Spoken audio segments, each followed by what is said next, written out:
검찰 과거사위원회가 수사에 문제가 있었던 4가지 사건을 본격적으로 다시 조사하기로 결정했습니다. 2009년 3월 유력 언론사 관계자와 기업인 등에게 성접대를 강요받았다고 폭로하는 문건을 남긴 채 스스로 목숨을 끊은 고 장자연 씨 사건도 포함됐습니다. 이른바 장자연 리스트에 대한 의혹이 9년 만에 풀리게 될지 주목됩니다. 손수호 변호사와 좀 더 자세하게 짚어보겠습니다. 안녕하십니까? 네, 변호사님. 네. 검찰 과거사위원회가 총 5건의 사건을 검토했고 그중에서 4건을 본조사 대상에 올렸습니다. 재조사를 하기로 결정한 이유는 뭘까요? 일단 가장 중요한 이유는요. 당시의 수사가 제대로 이루어지지 않았을 가능성입니다. 네. 즉 축소 수사 또는 은폐, 수사의 은폐 가능성이 있고요. 그 과정에서 결국 당시에 검찰권이 남용되었다라는 판단을 내릴 가능성이 있다는 것인데요. 따라서 당시에 제대로 된 수사가 이루어지지 못했다면 그 이유가 무엇이고 누가 그러한 일을 했는지를 확인하기 위해서 이번에 본 조사가 이루어지게 되었습니다. 네, 무엇보다 관심을 모으는 사건은 고 장자연 씨 사건인데 피해자 장 씨가 이미 숨진 상태이기 때문에 재조사가 쉽지 않을 것이다 이런 얘기도 있었고요. 검찰 과거사조사위원회에서도 다양한 의견들이 나왔다고 해요. 그렇습니다. 실제로 장자연 씨가 이미 숨진 상황이고요. 그리고 또 시간도 상당히 오래 지났습니다.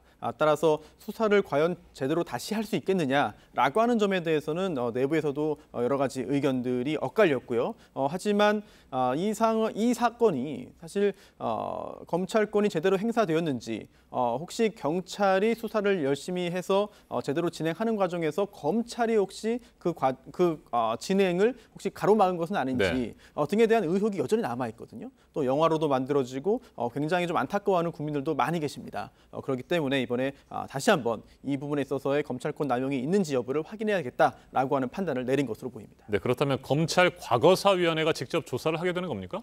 그렇습니다. 일단 본 조사가 이루어지고요. 이렇게 그 조사를 해서 수사는 아니에요. 네. 강제적으로 할 수는 없는 것이고요. 그 협조를 얻어서 동의하에 이루어지는 조사를 한 후에 역시 조사해 봤더니 수사상의 결함이 있다. 검찰권이 남용되었다. 제도상 문제가 있다라고 판단되면 이제 정식 수사를 검찰에 권고할 수 있는 것이고요.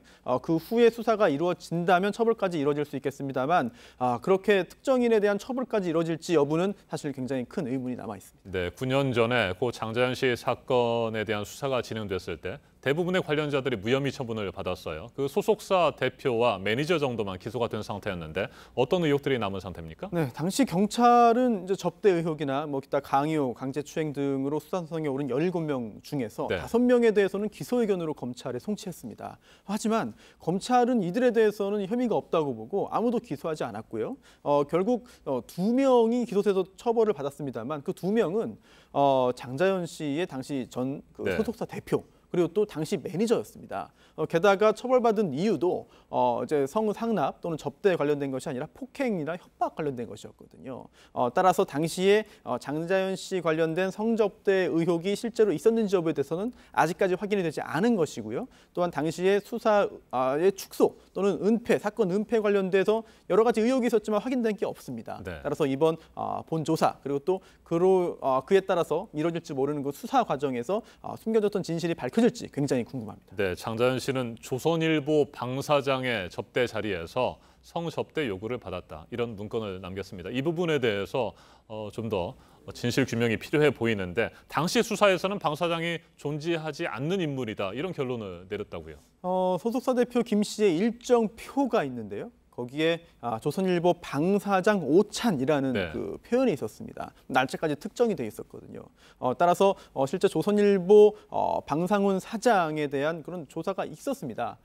하지만 당시 그 소속사 대표 또는 그 장자연 씨와 직접적인 통화 내역이 발견되진 않았어요. 그래서 그 표현을 믿을 수 없다라고 하고 수사가 일단 중단이 됐고 종결이 됐는데요. 하지만 이 당시에도 이런 의혹들이 있었죠. 조선일보 방사장이라고 하는 것이 조선일보사의 사장만을 의미하는 것이 아니라 조선일보와 관련되어 있는 다른 그 계열사 사장도 있거든요. 네. 그렇기 때문에 다른 그 인물들도 확인해야 된다라고 했는데 이루어지지 않았어요. 특히 이제 코리아나 호텔 계열사인 코리아나 호텔 사장 그리고 또 방사장의 아들 역시 다 방사장이거든요.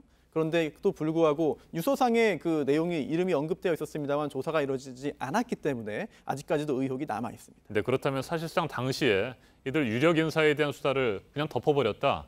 이런 지적이 가능할까요? 그런 의혹이 남아 있는 것이고요. 이번에 결국은 본 조사를 통해서 수사로 이어질 수 있을지 가능성을 지켜봐야 되는 것인데요. 이런 이야기도 있습니다. 경찰이 여러 가지 혐의를 밝히기 위해서 영장을 검찰에 신청했는데 검찰 단계에서 법원에 영장 자체를 청구하지 않았다. 그리고 네. 또 경찰이 밝힌 내용도 검찰 단계에서 묻어버렸다라고 하는 의혹은 경찰 측에서도 계속해서 흘러나오고 있었거든요. 물론 이번에 이루어지는 본조사가 이제 강제 수사를 할 수는 없습니다. 네. 따라서 여러 참고인들을 강제로 데리고 와서 이야기를 들을 수는 없거든요. 하지만 당시에 수사를 진행했던 경찰 그리고 또 당시 무혐의 처분을 내렸던 검사 네. 등에 대한 조사가 이루어질 수 있다면 상당 부분 사실관계를 확정하는데 밝히는데 도움이 되지 않을까 그렇게 기대합니다. 네, 조선일보 방사장이라고 하는 인물 못지않게 관심을 모았던 인물. 조선일보 기자 출신 조모 씨입니다. 최근에 기소가 돼서 재판에 넘겨졌는데 지난주 JTBC 인터뷰에 응했던 장 씨의 동료 배우 윤모 씨는 당시 조 씨의 성추행 모습을 직접 목격했다 이렇게 증언을 했습니다. 그렇습니다. 굉장히 많이 고민을 하고 또 번민을 했을 텐데요.